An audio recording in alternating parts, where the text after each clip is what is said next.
Good evening. सगळ्यांनी attendance लावून घ्या पटकन.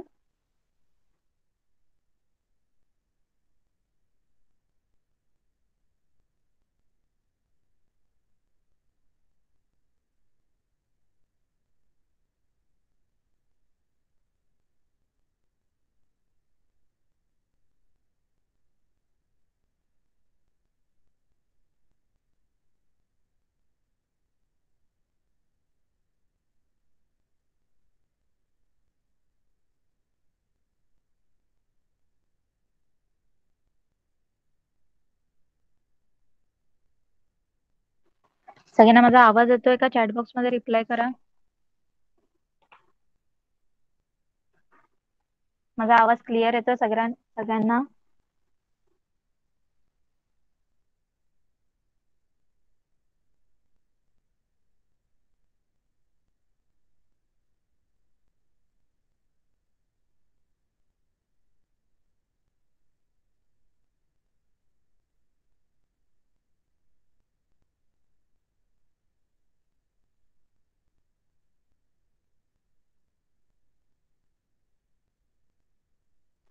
सगळ्यांनी सायन्सचं टेक्स्टबुक ओपन करा.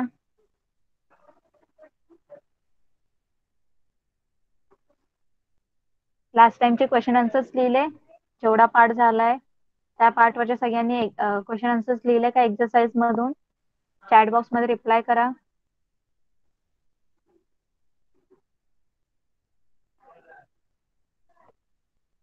लास्ट टाइम आपला जेवढा पार्ट झालेला होता त्यावरचे तुम्ही क्वेश्चन आन्सर्स लिहिले का?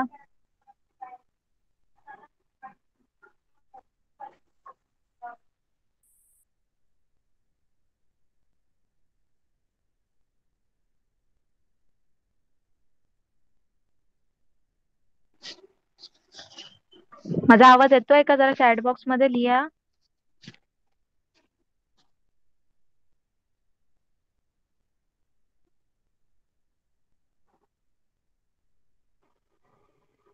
स्क्रीन सगळ्यांना विजिबल आहे? सगळ्यांना स्क्रीन विजिबल आहे का? ओके, तर स्टार्ट करूया. तर आपण कुठला लेसन स्टार्ट केला होता? Lesson number 9, heat. ओके, तर लास्ट टाइम आपण बघितलं होतं पहिले हीट ट्रान्सफर कसं होतंय त्याबद्दल आपण कन्सेप्ट बघितली होती. Okay, transfer of a heat means काय होतं? हीटचं एका प्लेस वरून दुसऱ्या प्लेस कडे होणार flow. Okay, the flow of heat from one place to another is called transfer of the heat. Okay, ते आपण बघितलं होतं. नंतर आपण काय बघितलं होतं? The modes of the heat transfer. तर हीट ट्रान्सफर करायचे कुठले कुठले मोड्स आहेत ते आपण बघितले होते. ओके, तर 3 मोड्स आहेत. फर्स्ट कुठला होता? Conduction, second convection and third होता रेडिएशन. ओके, तर आपण याच्यामध्ये सगळे मोड्स आपण स्टडी केले होते विथ एक्सपेरिमेंट. ओके, एक्सपेरिमेंट सह आपल्याला सगळे जे मोड्स आहेत ते त्यांनी एक्सप्लेन केले होते. ओके, तर सगळ्यांना लक्षात असतील. तर कंडक्शन ऑफ ए हीट म्हणजे काय? Transfer of a heat from hot part of an object to the cold part. म्हणजे हॉट पार्ट, जो ऑब्जेक्ट असेल हॉट पार्ट, एखादा ऑब्जेक्ट हॉट असेल आणि त्याचं कोल्ड पार्ट मध्ये ट्रान्सफर होतं त्याला बोलतात conduction of a heat. Okay, तर आपण conduction of transfer of a heat हे मोड्स बघितले होते. त्याचे फर्स्ट आपण सॉलिड मधून कसं हीट ट्रान्सफर होतं, सॉलिड ऑब्जेक्ट मधून कसं हीट ट्रान्सफर होतं ते आपण बघितलं होतं. नंतर आपण लिक्विड मधून कसं हीट ट्रान्सफर होते ते सुद्धा आपण स्टडी केला होता. ओके, त्यालाच काय म्हणतात? Convection of a heat. Okay, आणि convection of a heat can occur in liquid and gaseous substances. Okay, जो कन्व्हेक्शन असतं ते लिक्विड आणि गॅशियस सबस्टन्स मध्येच काय होतं? ती प्रोसेस होते. आणि त्याच्यासाठी कशाची गरज असते? मीडियमची गरज असते. ओके, हे सुद्धा आपण बघितलं होतं. लास्ट नंतर आपण बघितलं होतं रेडिएशन. रेडिएशन साठी सुद्धा एक एक्सपेरिमेंट त्यांनी सांगितला होता की जे तुम्हाला काय एक्सपेरिमेंट सांगितलं होतं, शेकोटी जवळ जर तुम्ही बोन फायर जवळ तुम्ही जवळ जवळ हात नेले तर तुम्हाला हीट काय होते, तुम्हाला हीट काय होते, सेन्स होते ना हीट. तर त्याचं सुद्धा पण ती हीट कशी ट्रान्सफर होते, तर ते विदाउट मीडियम काय होते, ट्रान्सफर होते. The transfer of a heat that takes place in this way means without medium the transfer of a heat takes place without a medium is called radiation. Okay. जेव्हा हीटचं transfer होतं पण त्याच्यासाठी medium लागत नाही, त्याला आपण काय बोलतो, रेडिएशन. ओके. तर इथे आपण 3 मोड्स बघितले होते. त्याच्यानंतर आपण काय बघितलं होतं, वंडर ऑफ ए सायन्स. त्याच्यामध्ये काय दिलं होतं, त्यांनी एक इन्फॉर्मेशन दिली होती.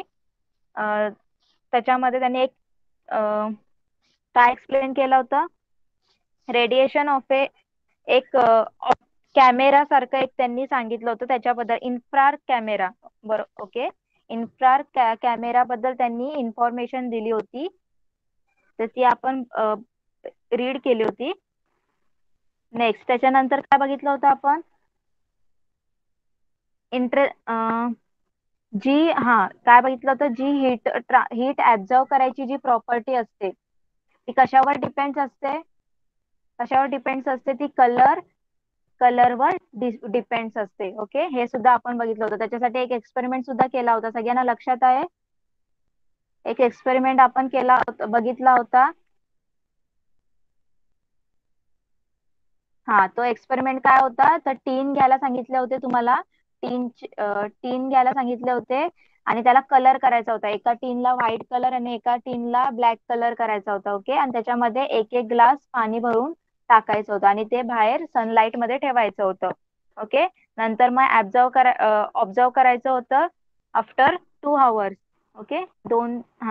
2 तासानंतर तुम्हाला ते ऑब्झर्व करायचं होतं की काय झालंय तिथे. तर जे ब्लॅक टीन मध्ये जे पाणी होतं, वॉटर होतं, ते काय झालं होतं, हीट झालं होतं, जास्त हॉट झालं होतं. आणि व्हाईट मधलं थोडं कमी हॉट झालं होतं. ओके. म्हणजे इथे काय आपल्याला काय प्रॉपर्टी दिसली, जो ब्लॅक कलर आहे तो काय करतो, जो हीट आहे तो जास्त ऍब्झॉर्व करतो. ओके. त्याच्यामुळे आपण कधीही बघा, उन्हाळ्यामध्ये जर तुम्ही ब्लॅक कलरचे कपडे वगैरे घातले तर तुम्हाला त्याच्यामध्ये जास्त गरम होतं. ओके. तर सगळेजण बघा, आणि त्याच्यामुळेच समर मध्ये आपण ब्लॅक कलरचे कपडे जास्त यूज करत नाही, जास्त करून आपण व्हाईट कलरचे कपडे घालतो. कळालं सगळ्यांना, लास्ट टाइम जेवढं आपण बघितलं तेवढं लक्षात आहे सगळ्यांच्या.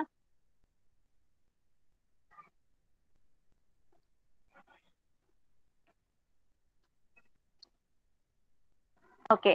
आता त्याच्या पुढचा पार्ट आपण स्टार्ट करूया.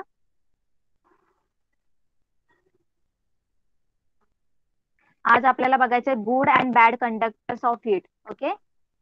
Good and bad conductors of heat म्हणजे, गुड कंडक्टर्स ऑफ हीट म्हणजे काय, ज्या ऑब्जेक्ट मधून हीट ट्रान्सफर होते. ओके. त्याला बोलतात गुड कंडक्टर्स ऑफ हीट.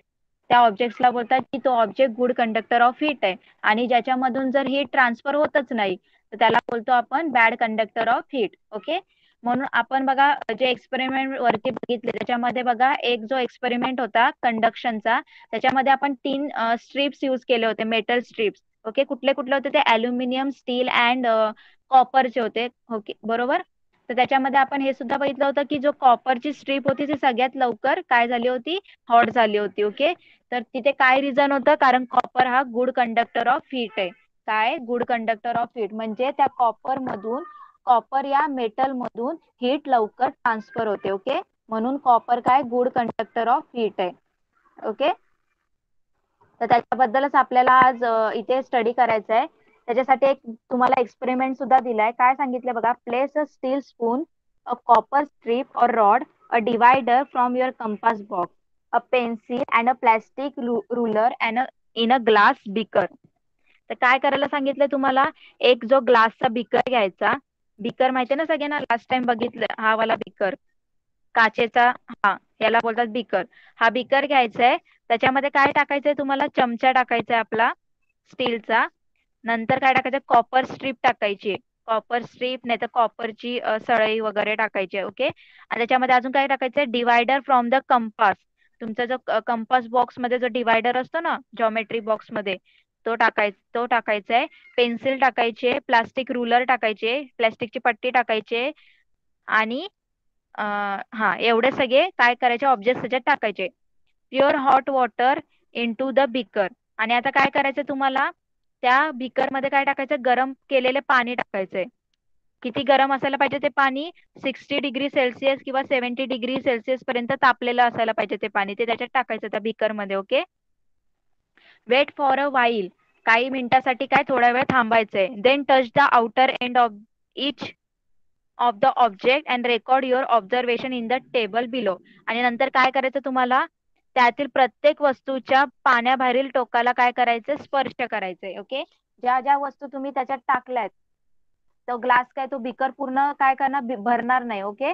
तर त्याच्यामध्ये काय, त्याच्या वरती थोडस जे काही ऑब्जेक्ट राहिले असतील पाण्याच्या बाहेर, जे त्याचं जे टोक असतील सगळ्या, पेन्सिलचं टोक किंवा कॉपर स्ट्रीपचं टोक, त्याला तुम्ही हात लावून बघायचं. ओके.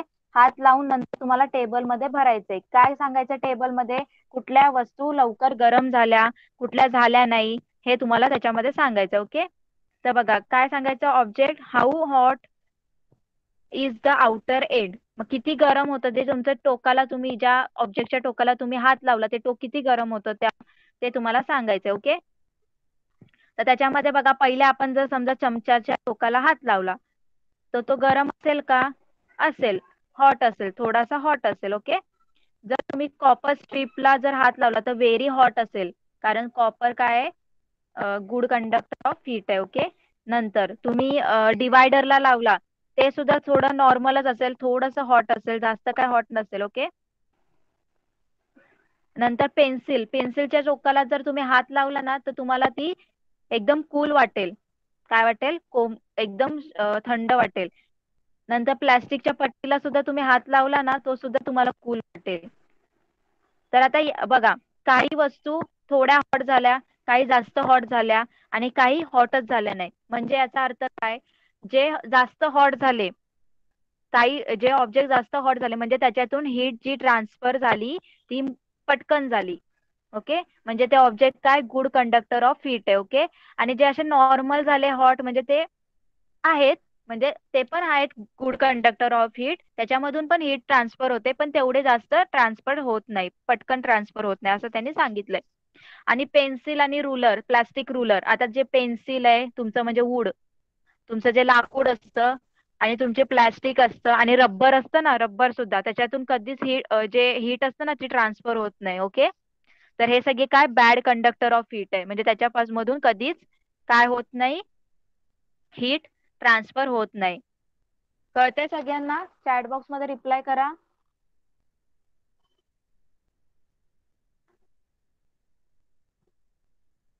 सगळ्यांना कळतंय,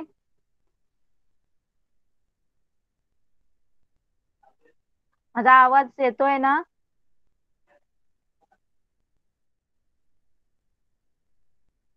ओके. आता त्यांनी इथे दिलंय, what inference will you draw this from this. आता तुम्हाला इथे याच्यावरून काय, आपण जे आता वरती ऑब्झर्वेशन केलं त्याच्यावरून आपल्याला काय कळालं ते इथे दिलेलं आहे बघा.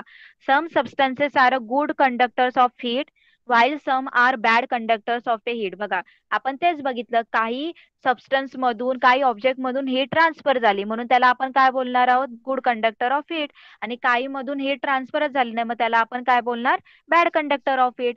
Heat is easily conducted through copper strip or a pot but not through plastic or wood. बघा, जी काही हे असते हीट, ती तांब्याच्या जे कॉपर आहे त्याच्या पट्टीतून किंवा त्याच्या भांड्यातून पटकन काय होते, ट्रान्सफर होते. पण प्लॅस्टिक, लाकूड याच्यामधून ती पटकन ट्रान्सफर होत नाही, ती ट्रान्सफरच होत नाही. ओके. तर कॉपरचं जर तुम्ही काय घेतलं, पॉट वगैरे म्हणजे भांड वगैरे घेतलं कॉपरचं, तर आणि तुम्ही गॅसवर ठेवला तो पटकन तापेल तो. ओके. तर जे कॉपर आहे ते गुड कंडक्टर ऑफ हीट आहे. आणि ग्लास, सॉरी, प्लास्टिक, वूड हे सगळे बॅड कंडक्टर ऑफ हीट आहे.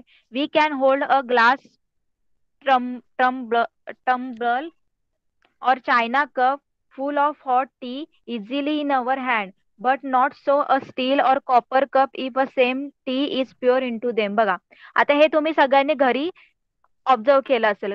हा, सगळ्यांनी हे सगळं ऑब्झर्व केलं असेल. आता तुम्ही समजा चहा, जर एखाद्या मातीच्या कपामध्ये किंवा काचेच्या ग्लासमध्ये जर तुम्ही चहा घेतला, तर तुम्ही ते सहजपणे तो गरम, एवढा गरम चहा जर तुम्ही त्या समजा काचेच्या ग्लासामध्ये ओतून घेतला, किंवा जो चायना कप असतो ना, म्हणजे मातीचा कप, त्याच्यात जर घेतला, तर तुम्ही तो पटकन हातात पकडता, तर तुम्हाला जास्त गरम लागणार नाही. पण तोच चहा जर तुम्ही स्टीलच्या कपामध्ये किंवा कॉपरच्या भांड्यामध्ये जर घेतलं, तर तुमचा हात भाजेल. तो तो जर ग्लास आहे स्टीलचा, आणि ते कॉपरचं जे हे आहे कप, तो लगेच गरम होईल आणि तुम्हाला तुमच्या हाताला चटका लागेल. ओके. मग इथे सुद्धा काय समजलं आपल्याला, जो ग्लास आहे आणि चायना कप आहे, हा काय झालाय, बॅड कंडक्टर ऑफ हीट झाले, त्याच्यातनं ही ट्रान्सफरच झाली नाही. आणि जे स्टीलचा कप आणि कॉपरचा जो कप होता, त्याच्यामधून हीट ट्रान्सफर झाली. कळालं सगळ्यांना? Good conductor and bad conductor of heat. सगळ्यांना कळालं का? चॅट बॉक्स मध्ये रिप्लाय करा.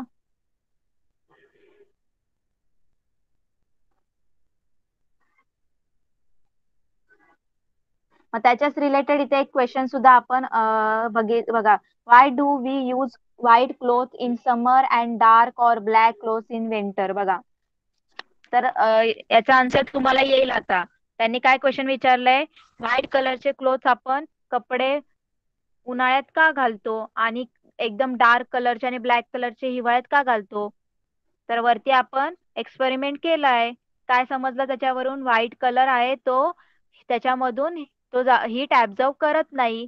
आणि जो ब्लॅक कलर आणि किंवा कुठलेही डार्क कलर, ते काय करतात, हीट ऍब्झॉर्ब करतात. म्हणून आपल्याला विंटर सीझन मध्ये गरम राहण्यासाठी, आपल्याला थोडं हीट आपल्याला भेटण्यासाठी आपण काय करतो, ब्लॅक किंवा डार्क कलरचे कपडे घालतो. आणि समर मध्ये आपल्याला गरम ऑलरेडी होतं, तर थंड वाटण्यासाठी आपण व्हाईट कलरचे कपडे घालतो. कळालं सगळ्यांना? सगळ्यांना कळालं क्वेश्चनचा आन्सर?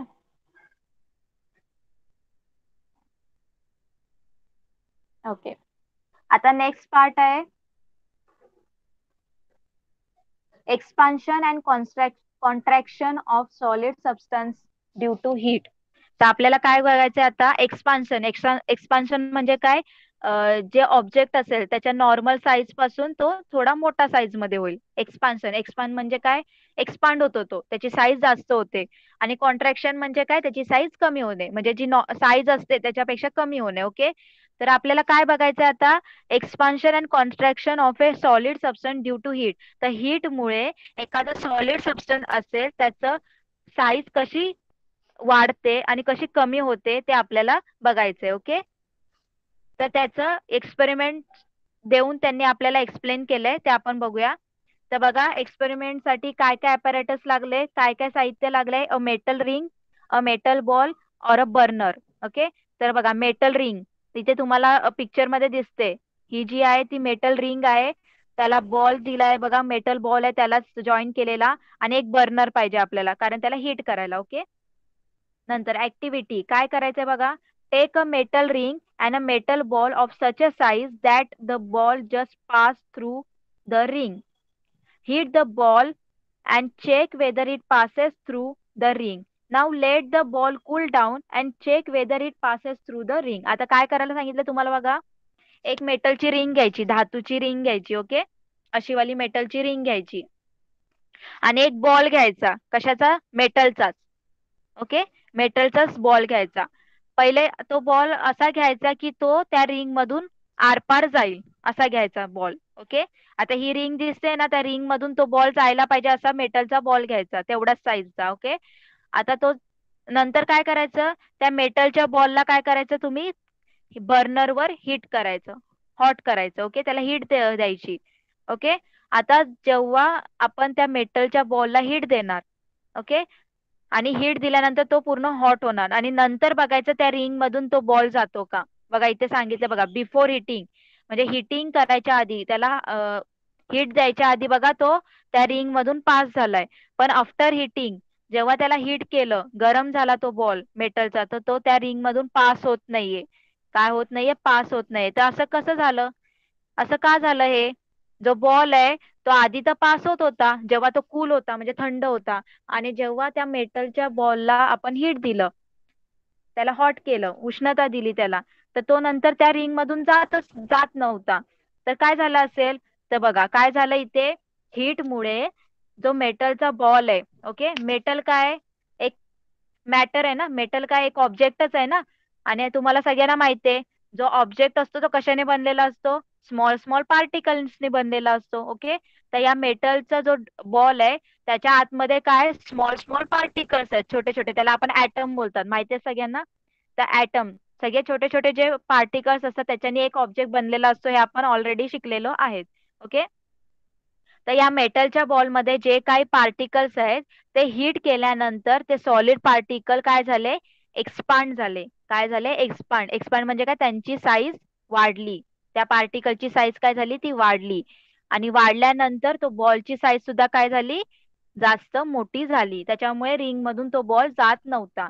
आणि नंतर त्यांनी काय केलं, कूल केला आता त्या बॉलला. तुम्ही त्या बॉलला, मेटलच्या बॉलला थंड केलं, तर त्या पार्टिकलची साईज काय होणार, सॉलिड पार्टिकलची साईज कमी होणार, कॉन्ट्रॅक्ट होणार. कॉन्ट्रॅक्ट म्हणजे काय, स्मॉल होणार, कमी होणार. आणि मग तो नंतर त्या रिंग मधून पास होणार. कळालं सगळ्यांना. तर इथे तुम्हाला तेच सांगितलं बघा, काय सांगितलंय, the above experiment tell us that metal expand on heating and contract on cooling. जेव्हा तुम्ही मेटलला हीट देता तेव्हा त्याची साईज काय होते, जास्त होते, लार्ज होते. आणि त्याला जर तुम्ही कुलिंग केलं तर त्याची साईज काय होते, कमी होते. तर solid expands due to heat and come back to original state if heat is remove. तर जे सॉलिड सबस्टन्स असतात सगळे, त्यांना जर तुम्ही हीट दिलं तर त्यांची साईज काय होते, वाढते. आणि त्यांना जर तुम्ही थंड केलं तर त्याची साईज काय होते, कमी होते. However the extent to which different solids expand is different.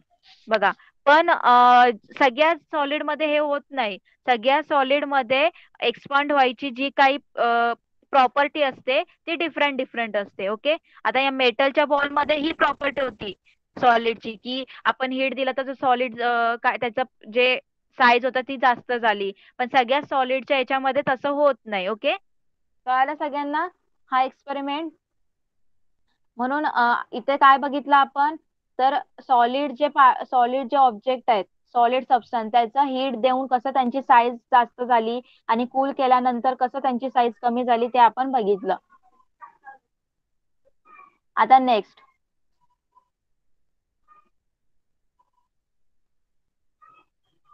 काय सांगितलं, आता expansion and contraction of a liquid due to heat. आता आपण जसं सॉलिडचं बघितलं ना, साईज लार्ज झाली आणि साईज कमी झाली. आता आपल्याला लिक्विडचं बघायचंय. आता सॉलिड मधून जेव्हा हीट ट्रान्सफर झाल्यावर साईज मोठी झाली, कूल झाल्यावर कमी झाली, तसं आता लिक्विड मधून जर हीट ट्रान्सफर झाली तर त्याची साईज जास्त वाढते का, कमी, आणि जर कूल केल्यानंतर कमी होते का, ते आपल्याला बघायचंय. हे सुद्धा एक्सपेरिमेंट देऊनच त्यांनी एक्सप्लेन केलेलं आहे, ओके. आता बघा काय एक्सपेरिमेंट आहे, त्याच्यासाठी काय अपॅरेटस लागले, 500 ml कोनिकल फ्लास्क. तर काय लागलाय, फर्स्ट त्यांना 500 ml म्हणजे 500 ml चा तो कोनिकल फ्लास्क. कोनिकल फ्लास्क बघा इथे या शेपचा जो वेसल असतो त्याला बोलतात कोनिकल फ्लास्क. नंतर टू होल्डेड रबर स्टॉपर. काय पाहिजे, टू होल्डेड रबर स्टॉपर म्हणजे काय बोलतात त्याला, दोन छिद्रांचं रबरी बुच, म्हणजे दोन छिद्र असलेले त्याला रबरचं हे पाहिजे, झाकण पाहिजे. नंतर पाहिजे मेजरिंग रुलर, म्हणजे मेजर करण्यासाठी ही मेजरिंग रुलर पाहिजे, ओके. नंतर काय पाहिजे, ग्लास ट्यूब पाहिजे. ग्लास ट्यूब बघा इथे दिलंय, हॉलो ग्लास ट्यूब. म्हणजे याच्यामध्ये काय करणार, जर पाणी जर वॉटरची जी लेवल आहे ती वाढली तर या ग्लास ट्यूब मध्ये कळेल आपल्याला कुठपर्यंत गेलं वॉटर. मग या आणि या थर्मामीटर मध्ये काय कळेल, टेम्परेचर कळेल, आपल्याला कळेल वॉटरचं, ओके. नंतर काय पाहिजे, स्टँड पाहिजे. नंतर वायर गेज पाहिजे, ओके, म्हणजे जाळी बर्नर वर टाकायला बर्नर पाहिजे. आणि ग्राफ पेपर पाहिजे. कळालं सगळ्यांना, हे साहित्य लागणार आहे. आता बघा काय करायचंय, प्रोसिजर काय आहे बघा. Fill the conical flask completely with water. Insert the glass tube and the thermometer in the two holes of the stopper and fit it into the conical flask. बघा पहिले काय करायचं तुम्हाला, जो कोनिकल फ्लास्क आहे तो complete पाण्याने भरून घ्यायचा आहे. त्याच्यामध्ये काय टाकायचंय, ग्लास ट्यूब टाकायची आणि थर्मामीटर करायचंय. ते कशात टाकायचं, ते जे टू होल्स वाला हे आपण रबर बँड इथे यूज करतोय ना, त्याच्यामध्ये ते अडकवायचंय. नंतर heat the water with the help of with heat the water and with the help of the ruler record the water level in the glass tube after every 2 degree Celsius rise in the temperature. बघा काय करायचं तुम्हाला, आता पाणी आता गरम करायला start करायचं. ओके, बर्नर चालू करायचं, पाणी गरम करायला स्टार्ट करायचं. ओके, आणि तुम्हाला काय करायचं, जी रुलर आहे त्याच्याने काय करायचं, या ग्लास ट्यूब मध्ये पाणी कुठपर्यंत आलंय, कुठपर्यंत येत, म्हणजे जसं पाणी वाढेल तसं तुम्हाला त्याचं मेजर घ्यायचंय. ओके, कधी मेजर घ्यायचंय, 2-2 डिग्री सेल्सिअसनी तापमान टेम्परेचर वाढल्यानंतर पाणी कुठपर्यंत गेलं. ओके, म्हणजे पहिले आता जर टेम्परेचर 70 डिग्री सेल्सिअस असेल तर तेव्हा पाण्याची लेवल कुठपर्यंत होती ती पहिले काय करायचं, रेकॉर्ड करायची. नंतर 72 डिग्रीला कुठपर्यंत गेली पाण्याची लेवल ते बघायचं. ओके, असं तुम्हाला 10 रिडिंग्स घ्यायचे. Observe what happen when heating is stopped. Draw the graph to show and change in water level as the temperature rises. तर तुम्हाला काय करायचं, याच्यानंतर सगळे जे रीडिंग तुम्ही घ्यायचे. ओके, आणि नंतर नंतर बंद सुद्धा कूल करायचं पाणी, तेव्हाच सुद्धा रीडिंग घ्यायचं. पाणी थंड झाल्यावर कुठपर्यंत आलं पाण्याची लेवल, आणि हे सगळे जे मेजरमेंट तुम्ही घेतलेत ना, सगळे रीडिंग, त्याचा तुम्हाला ग्राफ काढायचा आहे ग्राफ पेपरवर. ओके, मग तुम्हाला समजेल की ग्राफ कसा दिसतोय तुम्हाला, कसं वॉटरची लेवल पहिले इन्क्रीज झाली, मग काय झाली, डिक्रीज झाली. ओके, कळालं सगळ्यांना, सगळ्यांना प्रोसिजर कळाली, काय करायचं तेवढं कळालं का चॅट बॉक्स मध्ये. ओके, आता काय झालं आपल्याला, आता इथे कन्क्लुजन सांगितलंय. काय आपल्याला दिसलं बघा, when a liquid is heated the distance between the particle increases and its volume to increases. This is called the expansion of liquid. And when temperature falls the liquid contracts. बघा इथे सुद्धा तेच झालं, जेव्हा तुम्ही लिक्विडला हीट दिलं तेव्हा जे लिक्विडचे पार्टिकल्स आहेत, लिक्विडचे जे पार्टिकल्स होते त्याची काय झाली, त्यांच्या दोघांमधली जी डिस्टन्स, त्यांच्या दोघांमधलं लिक्विडच्या पार्टिकल्स मधले जे डिस्टन्स होतं ते काय झालं, इन्क्रीज झालं, वाढलं. म्हणजे त्यांचा व्हॉल्यूम सुद्धा काय झाला, जास्त झाला. ओके, आणि जेव्हा त्यालाच काय बोलतात, एक्सपान्शन ऑफ लिक्विड. आणि जेव्हा त्याचं आपण टेम्परेचर कमी केलं तेव्हा त्याचं काय झालं, व्हॉल्यूम कमी झाला. कळालं सगळ्यांना. तर लिक्विडचं कॉन्ट्रॅक्शन अँड एक्सपान्शन कसं होतं कळालं का तुम्हाला. जेव्हा तुम्ही लिक्विडला हीट करता तर लिक्विड, तुम्हाला सगळ्यांना माहिती आहे लिक्विडचे जे पार्टिकल्स असतात ते थोड्या लांब लांब असतं, त्यांचं जे दोन पार्टिकल मधले जे डिस्टन्स असतं, थोडी स्पेस असते, मग ती अजून जास्त स्पेस वाढली, डिस्टन्स जास्त वाढलं, मग त्याच्यामुळे जे लिक्विडचं व्हॉल्यूम काय झालं, इन्क्रीज झालं. आणि जसं तुम्ही पाणी थंड केलं तर ते त्यांच्या नॉर्मल डिस्टन्सवर आले आणि त्यांचं व्हॉल्यूम सुद्धा डिक्रीज झालं. कळालं.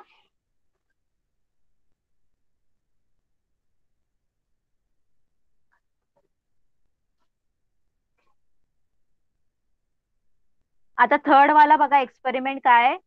थर्ड काय आहे, expansion and contraction of a gases due to heat. आता गॅसेसचं बघायचं. आता आपण लिक्विडचं बघितलं ना, कसं होतं कॉन्ट्रॅक्शन आणि एक्सपान्शन हीटमुळे, तसं आता गॅसेसचं बघायचं. आता याचं सुद्धा त्यांनी एक एक्सपेरिमेंट केलाय. काय सांगितलंय बघा, ऍपॅरेटस काय, glass bottle, balloon, hot water and etcetera. काय करायचंय आपल्याला, ग्लास वॉटर बॉटल पाहिजे म्हणजे काचेची बाटली, बलून पाहिजे म्हणजे फुगा, आणि गरम पाणी पाहिजे. ओके, प्रोसिजर काय करायचं, fix a balloon on the mouth of the glass bottle, hold this bottle in hot water, what happens. बघा काय झालं, काय करायचंय तुम्हाला, एक काचेच्या बाटलीवर काय करायचं, फुगा लावायचा आहे. ओके, ते काचेच्या बाटलीचं तोंड असतील ना वरती त्याला फुगा असा अडकून द्यायचा आहे. आणि नंतर ती बाटली कुठे ठेवायची, गरम पाण्यामध्ये ठेवायची. ओके, आणि मग सांगायचंय काय तुम्हाला, काय दिसलं तुम्हाला, काय होताना दिसतंय ते तुम्हाला सांगायचंय. तर काय झालं बघा, the volume of the gas increases on heating. This is called expansion of a gas. On the other hand, the removing heat the volume of gaseous decreases is called contraction of the gas. बघा काय झालं, जसं तुम्ही ती bottle म्हणजे ज्याला फुगा लावलाय ती बॉटल, तुम्ही काचेची बॉटल जर पाण्यामध्ये ठेवली गरम पाण्यामध्ये तर त्याचं व्हॉल्यूम काय झालं, गॅशियसचं व्हॉल्यूम इन्क्रीज झालं. म्हणजे त्या फुग्यामध्ये अजून हवा भरली आणि फुग्याची साईज वाढली. ओके. आणि जेव्हा तुम्ही थंड पाण्यामध्ये ठेवलं तर फुग्याची साईज पूर्ण कमी झाली, त्यालाच बोलतात कॉन्ट्रॅक्शन.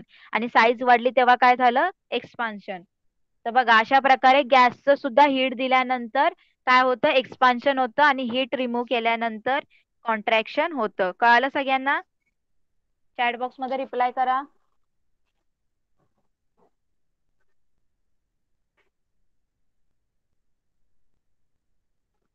सगळ्यांना कळालं का? चॅट बॉक्स मध्ये रिप्लाय करा.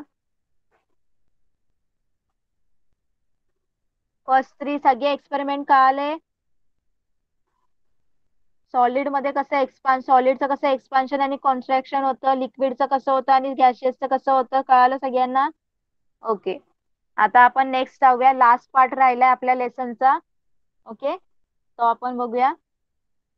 इथे बघा एक सायंटिस्टचा आपल्याला इन्फॉर्मेशन दिली आहे. ग्रेट सायंटिस्ट सर जेम्स देवार ड्युआर. Sir James ड्युआर. आता हे सर जेम्स ड्युआर एक सायंटिस्ट होते. कुठले होते? स्कॉटिश सायंटिस्ट होते. And he made the first thermos flask in 1892. तर त्यांनी थर्मास, सगळ्यांना माहितीये, सगळ्यांनी थर्मास सगळ्यांच्या घरी असेल, सगळ्यांना माहितीये थर्मास आपण कशासाठी यूज करतो. त्याच्यामध्ये कुठलीही गरम पाणी किंवा गरम वस्तू ते 1 2 किंवा 3 दिवसासाठी गरम राहते, आणि कुठलीही थंड वस्तू ती ती सुद्धा थंड राहते किती दिवस. ओके. तर त्यांनी काय केलं, थर्मासचा शोध कोणी लावला, या सायंटिस्टनी लावला. कुठल्या? सर जेम्स ड्युअरनी. Okay. That is why this is called Dewar flask. तर त्या थर्मासला ड्युअर फ्लास्क असं सुद्धा बोलतात. Even today a Dewar flask is use for a keeping substance cold or hot. आणि आजकाल आपण हा जो फ्लास्क यूज करतोय, ड्युअर फ्लास्क यूज करतोय, पाणी तुम्हाला थंड वस्तू थंड ठेवण्यासाठी किंवा गरम वस्तू गरम राहण्यासाठी आपण याचा यूज करतो. ओके. तर आपल्याला थर्मास फ्लास्क बद्दलच आपल्याला काय करायचंय, ते स्टडी करायचंय. ओके. बघा काय सांगितलंय, you might have seen a thermos flask use for keeping a tea, coffee, milk etcetera hot, और sharbat cold for a long time. तर what is it structure and how does it function. बघा तर काय सांगितलं इथे, चहा, कॉफी, दूध यासारखं जे काही पदार्थ असतात ते जास्त वेळ गरम राहण्यासाठी किंवा सरबत सारखे पदार्थ असतात ते थंड राहण्यासाठी आपण थर्मासचा यूज करतो. ओके. आता त्या थर्मासचं स्ट्रक्चर म्हणजे ते थर्मास कसं बनवलंय, काय त्याच्यामध्ये यूज केलंय, काय काय त्यांनी ऑब्जेक्ट यूज केलंय, आणि त्याचं फंक्शन कसं आहे, कसं ते फंक्शन करतं. ओके. कसं ते त्याच्यामध्ये जे हॉट आहे सबस्टन्स ते हॉटच कसे राहतात, थंडेवाले थंडच कसं राहतात, काय त्याच्यामध्ये नक्की फंक्शन काय होतं ते आपल्याला बघायचं. ओके. सगळ्यांना कळतंय? चॅट बॉक्स मध्ये रिप्लाय करा.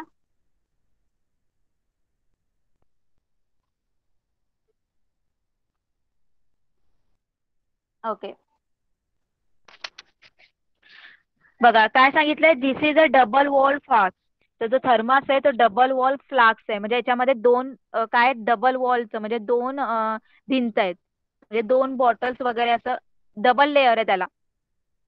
It consist of the 2 glass tubes, one inside the other with the gap between them sealed. The surfaces of both the tubes are made up of shiny by a silver coating. The air between the two tubes is removed to create a vacuum, and there is a protective jar of a metal or a plastic outside the tubes. For the protection of the flask, pieces of sponge or a rubber are fixed between the outer jar or the flask. बघा काय सांगितलं इथे, हा जो thermos आहे याला दोन double wall असतं, डबल लेअर असते. ओके. आणि त्या जे दोन हे असतात ग्लास ट्यूब, त्याच्यामध्ये त्याच्या दोन ग्लास आहेत त्याच्यामध्ये असतात. थर्मासमध्ये काय असतात, दोन ग्लास ट्यूब असतात, त्या एकमेकांमध्येच काय केलेले असतात, सील केलेले असतात, बंद केलेले असतात. ओके.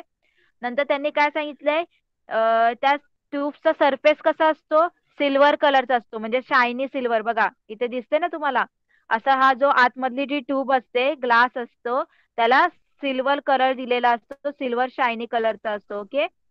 नंतर काय सांगितलं त्यांनी, air between the two tubes is remove, is created vacuum. तर इथे बघा काय सांगितलं होतं आपल्याला, दोन काय असतात, नळ्या असतात ना, दोन काचेच्या ग्लास असतात ना, तर त्या दोन काचेच्या ग्लास मध्ये त्यांनी जी एअर जर समजा असेल ती बाहेर काढतात ती, आणि तिथं व्हॅक्यूम काय क्रिएट करतात. व्हॅक्यूम म्हणजे काय, तिथे काहीच नाही, हवा वगैरे काहीच नाही. ओके. तिथे म्हणजे व्हॅक्यूम म्हणजे एकदम असं पोकळ भाग तिथे तयार करतात. बघा इथे व्हॅक्यूम दाखवलाय, इथे काहीच नाही, एअर वगैरे काहीच नाहीये. ओके. नंतर काय सांगितलं त्यांनी, there is a protective jar of a metal or a plastic outside the tube. आणि त्यांच्या बाहेर काय असते, एक प्लास्टिकची किंवा धातूची काय असते, भरणी असते. ओके. आणि for the protection of the flask, pieces of the sponge और rubber are fix between the outer jar and flask. आणि त्या दोघांच्या मध्ये आतमधला जो ग्लास आहे आणि बाहेर जो भरणी आहे त्याच्यामध्ये काय लावलेलं असतं, रबर किंवा स्पॉन्ज लावलेलं. कळलं सगळ्यांना कसं स्ट्रक्चर बनवलंय, कळालं सगळ्यांना. थर्मासचं स्ट्रक्चर कळालं सगळ्यांना. डबल लेअर असतं, डबल वॉल असतो. ओके. त्याच्यामध्ये दोन दोन हे असतात, ग्लास ट्यूब असतात, ते एकमेकांमध्ये ठेवलेले असतात. ओके. आणि दोन ग्लास ट्यूबच्या मध्ये जी काही एअर वगैरे असेल ती ते काढून टाकतात, आणि त्याला एकदम पोकळ म्हणजे व्हॅक्यूम करून टाकतात, त्याच्यामध्ये काहीच हवा वगैरे ठेवत नाही. ओके. आणि आता हे जे दोन ग्लास आहे त्याच्या बाहेर सुद्धा एक काय असते, एक भरणी असते काचेची किंवा मेटलची, एक काय असते, बॉटल असते. ओके. आणि काय सांगितलं होतं, आतमधले जे ग्लास ट्यूब आहे त्याला कुठला कलर दिलेला असतो, सिल्वर शायनी कलर दिलेला असतो. ओके. अशा प्रकारे थर्मास बनवला असतो. कळालं सगळ्यांना. इथे तुम्हाला पिक्चर सुद्धा दाखवलाय बघा थर्मासचा, एक्झाम मध्ये येऊ शकतं, सगळ्यांनी लक्षात ठेवायचं. आता फंक्शन, आता याचं काम कसं करतात ते आपण बघूया. Function of the thermos flask. When a hot substance is placed in a thermos flask, the heat going out gets reflected due to the shining surface of the inner tube. Hence, heat is not radiated.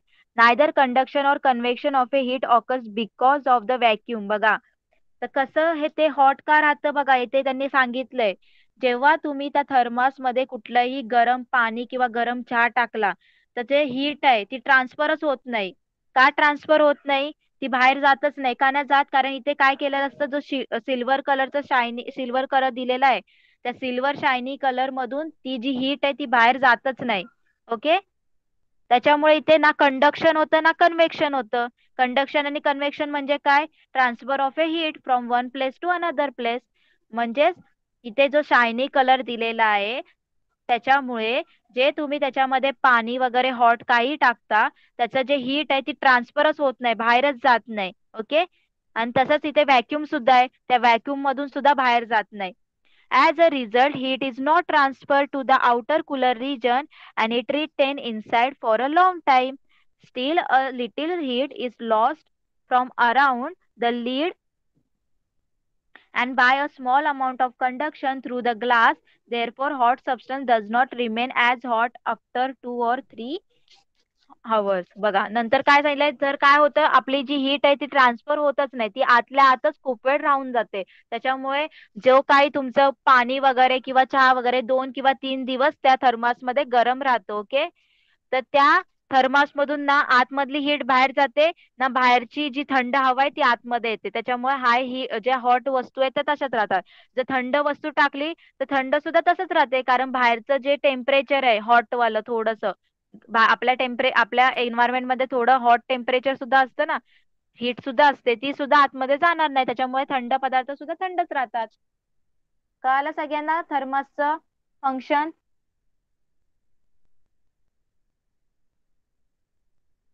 थर्मासचं function कळालं का सगळ्यांना, chat box मध्ये reply करा. तुम्हाला exam मध्ये हा question येऊ शकतं. Draw the diagram of thermos flask and write its structure and function. 5 किंवा 4 मार्क्सला हा क्वेश्चन येऊ शकतो, तर सगळ्यांनी प्रिपेअर करायचंय. ओके. ओके, तर सगळ्यांना लेसन कळाला का? लेसन इथेच कम्प्लीट झालेला आपला हीट. तर हीट बद्दल सगळ्यांना कळालं, सगळ्या प्रॉपर्टीज, हीट कशी ट्रान्सफर होते आणि हीट ऍब्झॉर्व कशी होते. ओके, तर आता क्वेश्चन आन्सर्स बघूया आपण एक्सरसाइज मधले. Okay,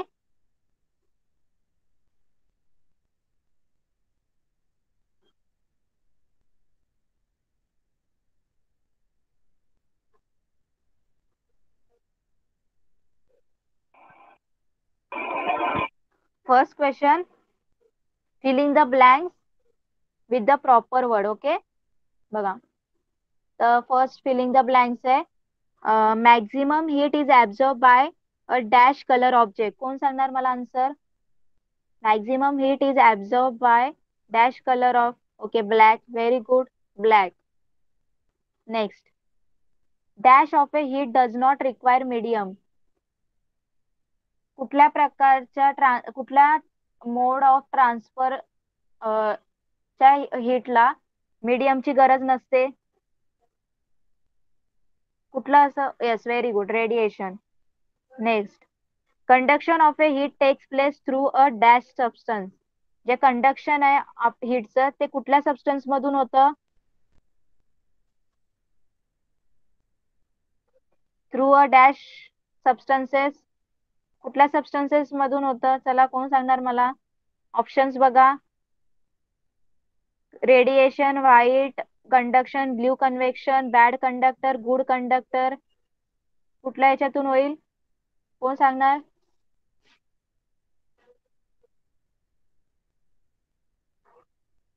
yes, good conductor of. Answer is good conductor. जे गुड कंडक्टर ऑफ सबस्टन्स असतात त्यांच्यामधूनच कंडक्शन ऑफ हीट होईल, म्हणजे ट्रान्सफर ऑफ हीट होईल. The shining surface in a thermos flask decreases the outgoing heat by. काय answer येईल? Reflection. Very good, by reflection. The the cooking utensils are made up from metal due to their property of. जे कुकिंगचे utensils असतात ते कुठल्या एक metal पासून बनलेले असतात, तर due to property of conduction. Very good. The earth receive heat from the sun by. Earth कडे जी सनची हीट येते ती कशामुळे रिसीव्ह होते? Bye radiation. Very good. Next, आता नेक्स्ट जो क्वेश्चन आहे तो तुम्ही सॉल्व्ह केला ऑलरेडी. कुठल्या कुठल्या गोष्टी काय हीट ऑब्झर्व करतात हे आपण बघितलंय. Steel spoon, iron griddle, water, soil and wax will absorb the heat. Okay. Next question. Write the answer to the following question. बघा, फर्स्ट क्वेश्चन काय आहे? How does a fever get lower by putting a cold compress on the forehead of the patient? आता बघा, जेव्हा तुम्ही आजारी वगैरे पडता तेव्हा तुमच्या डोक्यावर थंड पाण्याच्या पट्ट्या वगैरे ठेवल्या जातात. ओके, तर त्या का ठेवल्या जातात? त्याच्याने आपला ताप कमी होतो होतो ना. मग तो का का होतो, कसा होतो? त्याचा आन्सर कोण सांगणार? Yes, cold compress is made up of material. जो कोल्ड कंप्रेस असतो तो हा जो कशाने बनलेला असतो? एक मटेरियलने बनलेला असतो. तो काय करतो? हीटला ऍब्झॉर्ब करतो. Okay, thus by putting it on head of the patient suffering from high fever, the heat flows takes place from the head of the patient to cold compress. मग जेव्हा तो डोक्यावर ठेवला जातो, तो जी हीट आहे आपल्या डोक्यातली ती कोल्ड कंप्रेस मध्ये काय केली जाते? ट्रान्सफर केली जाते, ट्रान्सफर होते. त्याच्यामुळे आपलं जो बॉडीचं टेम्परेचर कमी होतं. Okay, next question. Why are the houses in the Rajasthan painted white? याचा आन्सर तुम्ही लास्ट टाइमच लिहिला असेल. White colours are reflectors of heat. Thus, the Rajasthan, very hot city, has houses with their walls painted white so that the most of the heat from the sun is reflected back to the atmosphere, and this keep the houses cool from inside. Okay. Next, what are the modes of heat transfer? Heat transfer चे कुठले कुठले modes आहेत? 3 modes कुठले कुठले आहेत? हे सुद्धा सगळ्यांनी लिहिले असते last time. Conduction, yes. Next, conduction. दूसरा कुठला आहे? Radiation, okay. और कन्वेक्शन, व्हेरी गुड. आणि त्याचं तुम्हाला डेफिनेशन सुद्धा लिहायचं. Conduction is the process in which heat is transfer from hotter end of an object to the cooler end. Okay. Then convection काय लिहिणार तुम्ही? The process of the transference of a heat through a liquid is called convection. Radiation is a method of a heat transfer where medium is not required. medium ची गरज नसते, हे लिहिणार. where does not require medium. Okay. Next, why is the outer coat, sorry त्याच्या आधी काय दिलं, explain which mode of heat transfer causes sea breezes and land breezes. आता सी ब्रिजेस आणि लँड ब्रिजेस मध्ये कुठल्या हीट ऑफ म्हणजे mode of heat transfer use होतो? तर कन्व्हेक्शन कॉजेस सी ब्रिजेस आणि लँड ब्रिजेस. का कन्व्हेक्शन होतं? कोण सांगणार मला? कन्व्हेक्शन होतं, जो कन्व्हेक्शन मोड आहे हीट ट्रान्सफरचा तो सी ब्रिज आणि लँड ब्रिज मध्ये होतो. तर का होतं? कोण सांगणार?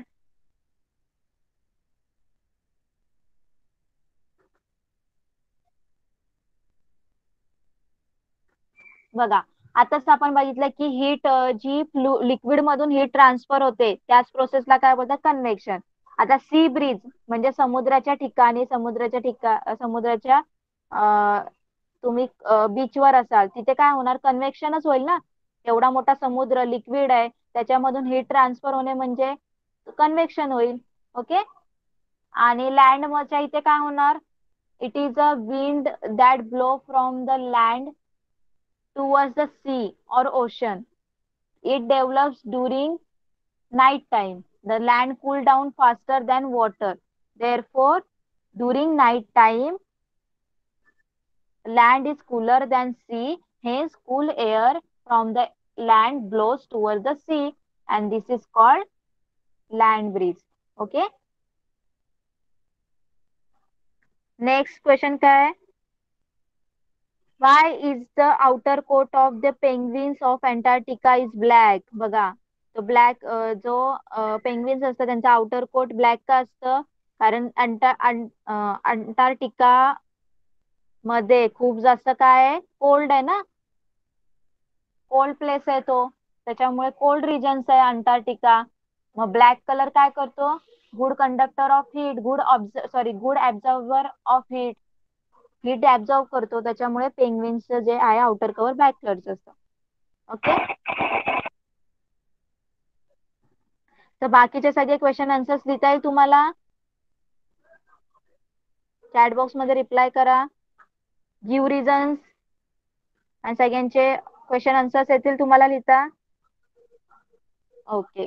तर होमवर्क मध्ये काय करायचंय? जे काही क्वेश्चन तुमचे राहिलेत, आता जो पार्ट झालाय त्याच्यावरचे सगळे क्वेश्चन आन्सर्स लिहून काढायचे. ओके. आणि गुगल क्लासरूम मध्ये अपलोड करायचे. कळालं सगळ्यांना? ओके. कोणाला काही डाऊट लेसन मध्ये?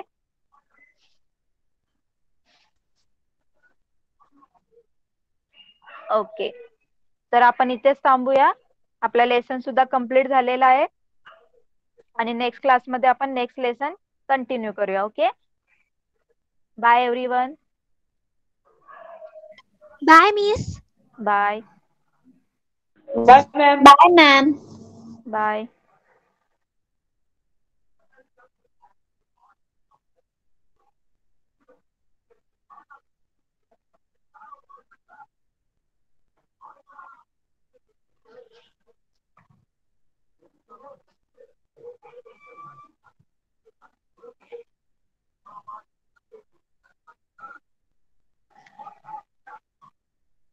चला क्लास लेफ्ट करा पटकन.